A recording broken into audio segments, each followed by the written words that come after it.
This is TTS Times Wire News, providing fast and efficient narrations of the latest news articles for those on the go.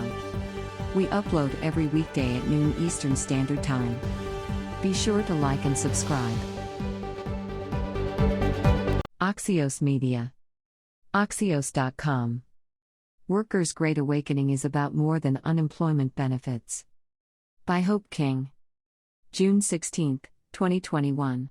Many politicians, pundits, and business owners have said pandemic-era enhanced unemployment benefits are keeping would-be workers at home.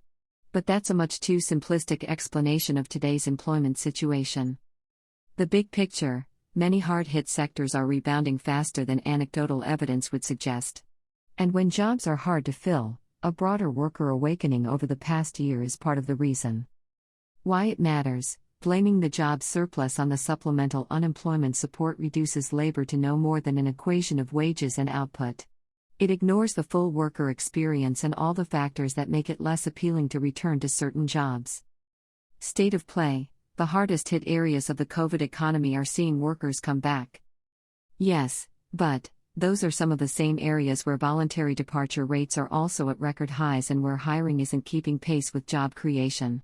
The largest increases in job openings in April were in food and accommodation services, up 349,000, while hiring was up 232,000.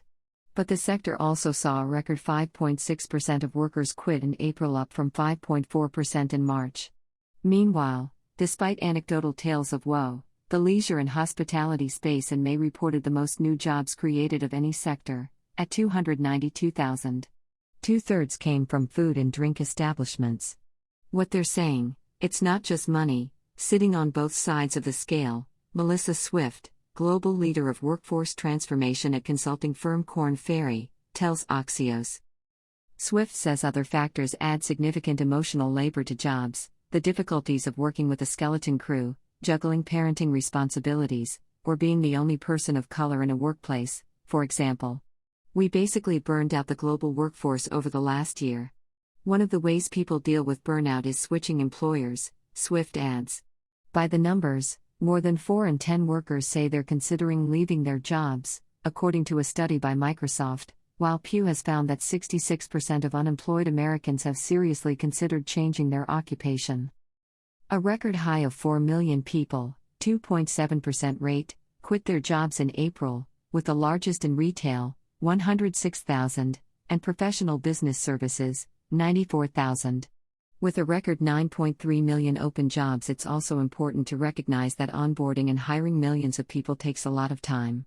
Quick take: analysts at Morgan Stanley wrote in a report this month that supplemental government benefits are likely no more of a factor than other impediments to workplace reentry. The analyst cited the Federal Reserve's latest Beige Book, a snapshot of economic conditions in Fed districts, in which child care, transportation, and health care were widely cited in addition to unemployment benefits as holding back potential workers. What to watch: the supplemental benefits are set to end in 24 states throughout June and July, as those state governments seek to end what they view as a perverse incentive. In the remaining states, the extra benefits roll off in September, coinciding with school reopenings, which will help solve serious childcare issues. The bottom line: workers across sectors and income classes realize they are now more empowered than ever, as Axios chief financial correspondent Felix Salmon recently wrote. Everyone has rights to a better experience, Becky Frankovich, president of Manpower Group, tells Axios. During the pandemic, Amazon's tech-infused network of warehouses and planes and trucks worked pretty much flawlessly. But its system of managing workers broke down, a 9-month New York Times investigation found.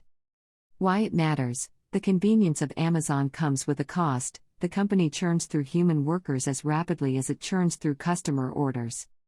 The clean, green, connected world that's right around the corner will require dirty, dangerous work to build.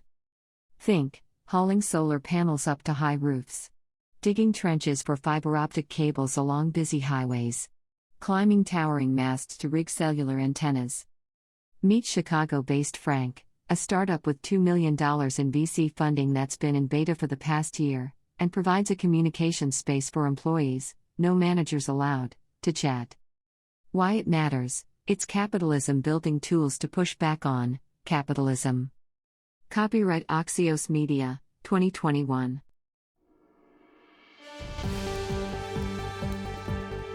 Thanks for joining us at TTS Times Wire News.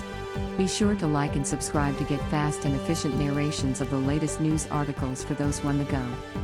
We upload every weekday at noon Eastern Standard Time. See you next time on The Wire, and be sure to like and subscribe.